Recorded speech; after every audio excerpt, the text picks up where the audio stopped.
Yeah. Go on encounter!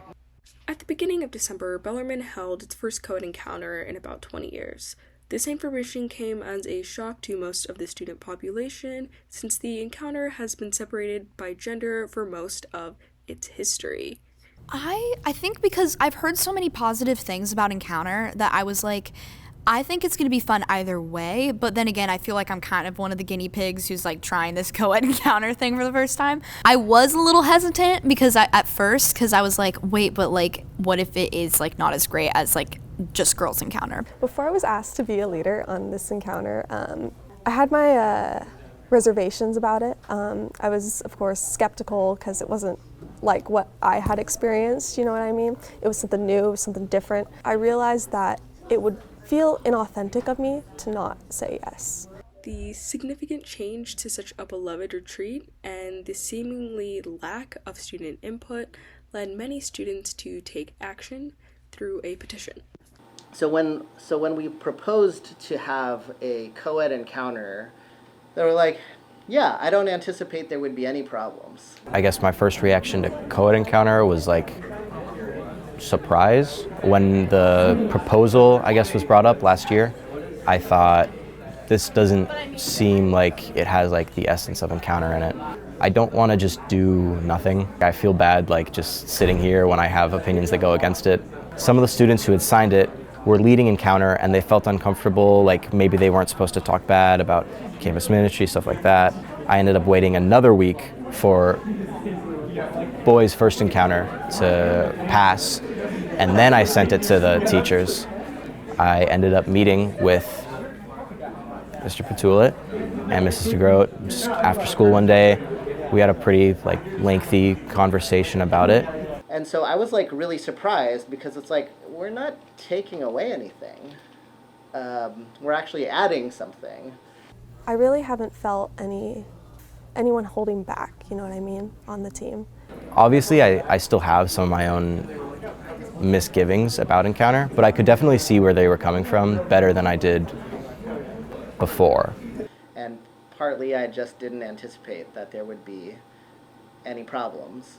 And one of those reasons why is because I think, when I think of Bellarmine Prep, I think we're a community who loves each other, and we're a community who desires to serve.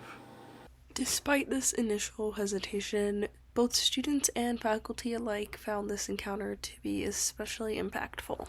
The guys and girls were able to share their like vulnerabilities and their insecurities, whatever. They were able to share it pretty well, cohesively.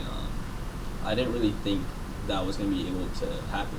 I thought it would be like kind of some guys would be off to the side doing their own thing, some girls would be off to the side like ignoring everything.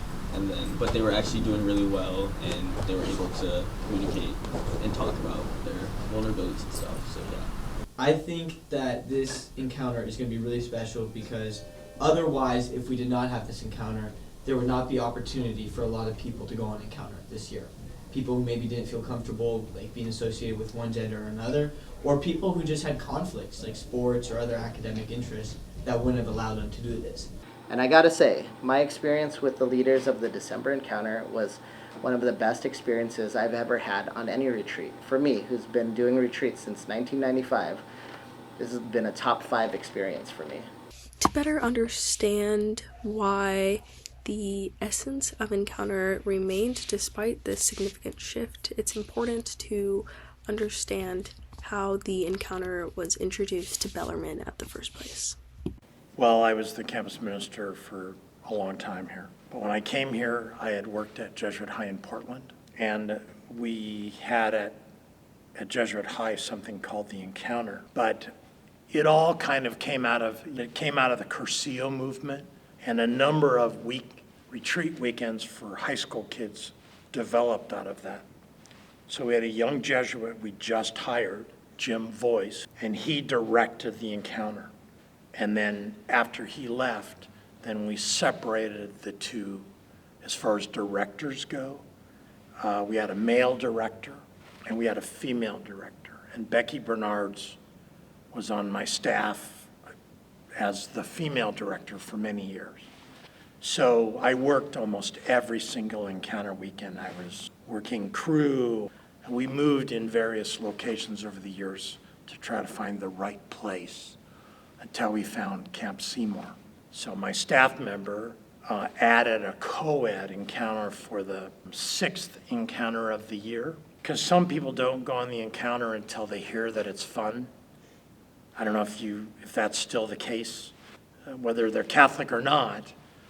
Sometimes, or a lot of the times, ministry was fostered from the experience of being loved by God and loved by those on the weekend and loved by, I can't be specific. We talked about the importance of men have their own issues, women have their issues. Not that we're not similar.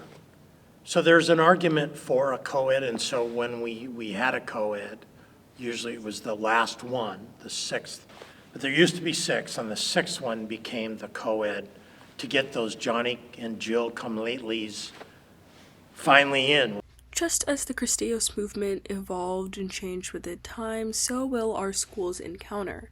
But for this encounter, there were a lot of factors that kind of started adding up. But, you know, I'm a graduate of Bellarmine Prep, and they didn't have the encounter when I was a student here. So I entered in 1999 by participating in encounter every year. Right when it was introduced, you know, Bellarmine Prep went co-ed, and so there was still this girls' school, boys' school kind of mentality, but you're still trying to merge two schools together. And so my experience was on retreat was pilgrimage, and pilgrimage, as you know, has always been co-ed. And after Mr. Fish left, and we built a committee to really look at campus ministry, we made a list of desires we wanted to really move forward in the scaffolding of the retreat program, as well as the liturgical program. And so we would just come together and bring the ideas. A lot of the folks on the committee worked on retreats as directors or were part of the liturgical teams, and there's a lot of people who were really just evaluating everything we were doing. And we continue to run the program, but our desire was to create a campus ministry team that really focused on had their eye on all the retreats, you know, from freshman year all the way to senior year, and just really that progression. The encounter was always one of those retreats that the school had committed to, that they wanted as many people as possible to participate in. And so part of being responsible for, you know, the retreat program and looking at program altogether, the next move was to say, you know, are we serving our students the best that we can, and are we taking care of the school the best that we can along the way? We re-looked at the encounter, and our encounter numbers were well under the numbers we normally serve. So we were asking our questions, is this the right number on encounter? The second part was our camps. We have a really strong relationship with all the camps that serve our retreats, and we like to honor that, and we like to take care of that. And one of the requirements for the camp we used for encounter was that we could have exclusive rights if we brought in a certain number each time. And we weren't meeting that number. And so we shook it out, and it came out to 5. Encounters aren't necessarily gender specific. The framework of the encounter is actually designed encounter me, encounter others, encounter relationships, encounter God. And so it doesn't say anything encounter my gender. So we're like, the framework is the framework, and the encounter is the encounter. And so let's look at this and see this as an option. While currently 5 is the perfect number of encounters for our school, it is important that both students and faculty alike work together to ensure that the encounter remains such a special part of the Bellarmine community.